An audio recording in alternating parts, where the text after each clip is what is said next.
Dans cette vidéo, je vais vous montrer tous les backstage, je vais exactement vous montrer comment fonctionne un business de coach sportif qui génère 12 000 euros par mois en moyenne, minimum 10 000, et ça peut aller jusqu'à 20 30 000 euros. Je vais vraiment tout vous montrer, de la partie création de contenu jusqu'à la prestation de service, donc vraiment tout le process, tout le business model. Tu pourras copier tout ce dont tu as envie. Vraiment, je suis vraiment là pour te montrer tout en toute transparence, que tu puisses t'inspirer, voire même littéralement copier mon système pour l'appliquer dans ton propre business, que ce soit un business de coach sportif ou n'importe quel autre business. Donc déjà, je voulais commencer par te montrer que voilà, c'est vraiment un business qui fait 10 000 euros par mois, 12 000 euros par mois, même en moyenne, et je te le montrer avec des preuves. Donc pour la société, tu vas voir que du 2 décembre jusqu'au 2 décembre de l'année suivante, j'ai généré 144 716,96 euros.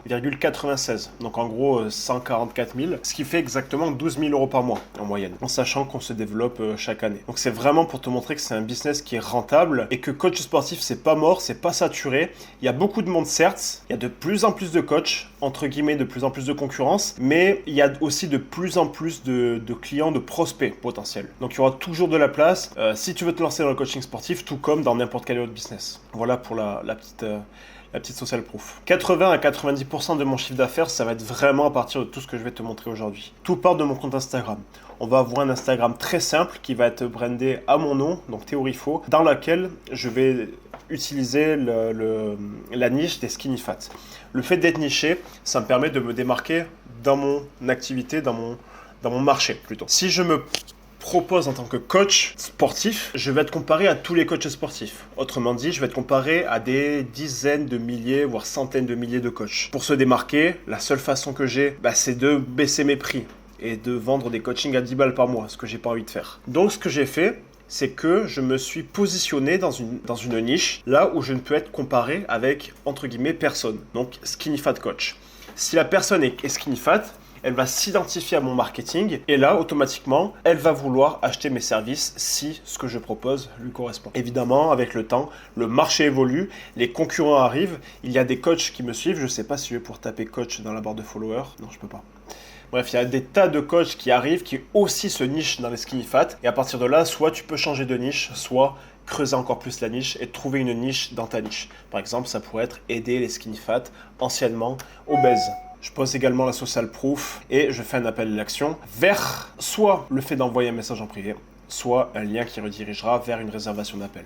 On utilise un système de setting closing, je vais t'en reparler là. Chaque contenu, son seul objectif, c'est d'amener des nouveaux abonnés ou de faire envoyer Go en privé. Donc les personnes vont m'envoyer Go en privé, je vais échanger avec elles. L'objectif par message, ça va être de faire réserver un appel à cette personne. Je vais organiser un rendez-vous avec cette personne. Et l'objectif de ce rendez-vous, une fois qu'il est booké, c'est de parler avec la personne pendant 1 heure de ses objectifs, de sa situation actuelle, de parler aussi de sa situation désirée et finalement de lui proposer un service vis-à-vis de ses besoins, tout simplement. Et une fois que tout simplement la personne est closée, donc que la personne a accepté le deal, elle part dans notre prestation de service. Pour entrer un peu plus dans les détails, on va analyser ensemble n'importe quel contenu, on va descendre. Là, je vois que j'ai un contenu qui a plutôt bien marché. L'objectif de chacun de ces contenus, déjà, ça va être que tu aies une accroche forte. Si on retourne au début, l'accroche, elle doit être autant visuelle que auditive. Chaque contenu, vraiment, il faut que la personne, elle ait envie de rester pour regarder la suite. Là, c'est clair, j'ai une grosse accroche visuelle, j'ai vraiment un plat qui s'affiche au premier écran. Et en plus, je fais des comparaisons, c'est-à-dire que la personne veut savoir quel est l'équivalent calorique pour le peu de cacahuètes. Et on peut voir qu'on a un saladier entier de framboises. Alors qu'à l'inverse, je vais avoir peut-être des réels qui vont moins marcher, comme celui-là où il n'y a que 88 gemmes. Mais tu peux voir que c'est un peu long à démarrer, qu'il n'y a pas une grosse accroche visuelle. On peut voir aussi que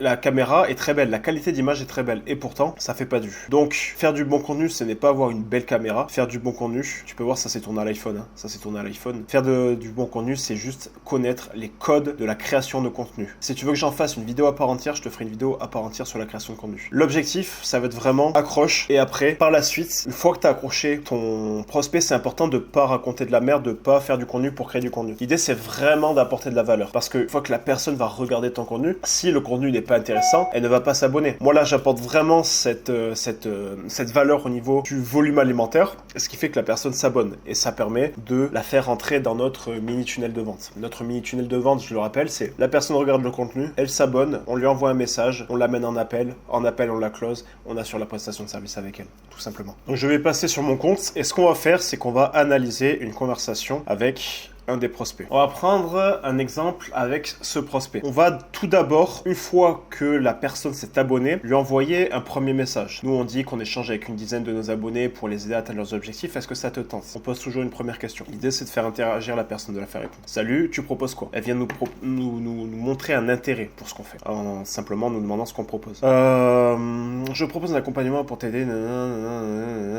Voilà, je te laisse lire la question. Et on peut voir qu'on finit toujours par une question. Elle nous dit si tu veux, oui. On commence par lui demander t'as quel âge. L'objectif des premières questions, ça va être de qualifier la personne. On veut pas perdre du temps avec quelqu'un qui n'aurait pas potentiellement l'argent pour investir dans tes services. Donc on voit qu'elle a 25 ans, potentiellement, elle travaille, elle est dans la vie active, donc on continue avec elle. Maintenant, on va la qualifier non pas pour savoir si elle va acheter ou non, mais pour savoir comment est-ce qu'on va pouvoir l'aider. Donc on va lui demander son objectif. On va lui demander ce qui la motive, qu'est-ce qui l'empêche avant tout d'atteindre son objectif, qu'est-ce qu'elle fait à côté, est-ce qu'elle a un taf. L'objectif de savoir si elle a un taf qui lui prend beaucoup de temps ou d'énergie, c'est pas réellement de savoir si le taf lui prend réellement beaucoup de temps et d'énergie, c'est de savoir surtout si elle a un taf. Là, elle nous dit qu'elle passe ses journées principalement assise derrière un ordinateur, donc probablement voilà qu'elle est secrétaire ou quelque chose comme ça. Donc qu'elle travaille. Appel à l'action, très simple. On est assez short, on est assez sharp plutôt dans notre setting. Le setting, je le rappelle, c'est le fait d'échanger avec tes abonnés pour les transformer en prospects, les amener en appel. La personne s'arrange pour avoir son créneau avec nous. On envoie le lien de réservation. Le lien de réservation, si je clique dessus, c'est là où le prospect va cliquer et il aura la possibilité de réserver un créneau avec nous sur le calendrier qu'il y a ici après avoir répondu aux questions qu'il y a à gauche. Ça, c'est la première étape, c'est comment est-ce qu'on acquiert des nouveaux appels. Qu'est-ce qui se passe une fois qu'ils sont en appel? Maintenant, on se retrouve en one-to-one avec la personne. On l'a en face. Notre objectif, ça va pas être de se concentrer sur la vente. Ça va être de se concentrer sur l'écoute de la personne pour être sûr de bien la comprendre ses préoccupations, comprendre ses objectifs, comprendre sa situation actuelle, comprendre où est-ce qu'elle veut aller, bref, comprendre vraiment la personne et tout ce qui tourne autour de son objectif. Et pour ça, on utilise une trame. Donc on n'utilise pas cette trame exactement, mais j'aimerais te montrer comment se passe un appel de closing en général. Pareil, si tu veux une vidéo plus précise sur notre façon de closer, je t'invite à le laisser en commentaire et on te fera cette vidéo avec grand plaisir. Cette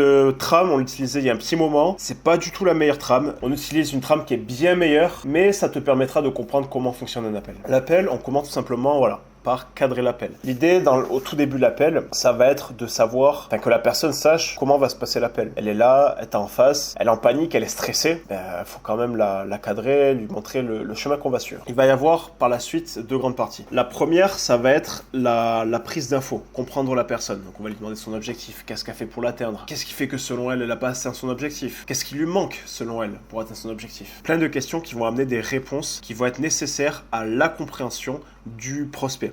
Et aussi, le prospect va aussi réfléchir à sa propre situation en amenant les bonnes questions. C'est ce qu'on appelle un discours socratique. Ça, on en reparlera sur une vidéo closing spécifique. Une fois qu'on a parlé de sa situation actuelle, on va parler de sa situation désirée, sa situation rêvée. C'est la deuxième grande partie. L'idée, ce serait de savoir où est-ce qu'elle veut aller. Comment est-ce qu'elle se verrait si elle avait atteint son objectif. Comment est-ce que sa vie serait si elle avait atteint son objectif. Qu'est-ce que ça changera à son quotidien si elle avait atteint son objectif. L'idée, c'est vraiment de rebondir sur les réponses du prospect. C'est pas juste de suivre la trame bêtement, c'est vraiment de rebondir et de creuser sur les réponses. Faut pas hésiter à utiliser du storytelling, évidemment. Le storytelling, c'est un excellent outil, tout comme il y a d'autres outils qui sont excellents pour le closing. Et troisième grande partie, on va présenter tout simplement notre offre. Donc nous, on la présente. On avait une offre très classique il y a un petit moment, donc avec entraînement, alimentation, et le troisième, ça doit être suivi. Ouais, suivi. Et ensuite, on amène le prix. Et quatrième et dernière grande partie, c'est le moment des objections. L'idée des objections, ça va pas être de se confronter à la personne et de chercher à la convaincre et de chercher à la combattre. Ça va être de comprendre la personne et pourquoi elle ne nous rejoint pas. Qu'est-ce qui l'empêche de nous rejoindre? On va avoir plusieurs façons de procéder. Là, il y a beaucoup de théories, mais avant tout, faut pas chercher les techniques secrètes ou les techniques magiques en objection. Faut vraiment chercher avant tout à comprendre la personne. C'est avant tout de l'intelligence émotionnelle, c'est de l'intelligence humaine, c'est de l'intelligence de communication. C'est comme si vous voulez aider un pote, tu vois. Il n'y a pas de technique, c'est pas si ton pote il te dit ça, tu dois absolument répondre ça. Non, c'est tu cherches à comprendre la personne avant de lui dire quoi que ce soit, tu vois. Là, c'est pareil. Durant tout l'appel, c'est pareil, mais d'autant plus dans les objections. Et une fois que le client a acheté, on lui fait signer le contrat, on prend le paiement dans l'appel, absolument, et c'est là où on assure la prestation de service. Donc la prestation de service, je vais pas rentrer dans les détails, l'idée c'est d'avoir ta propre prestation de service. Nous, voilà, comme je t'ai dit, maintenant, actuellement, on fait plus ou moins la même chose, mais non, on le brand différemment.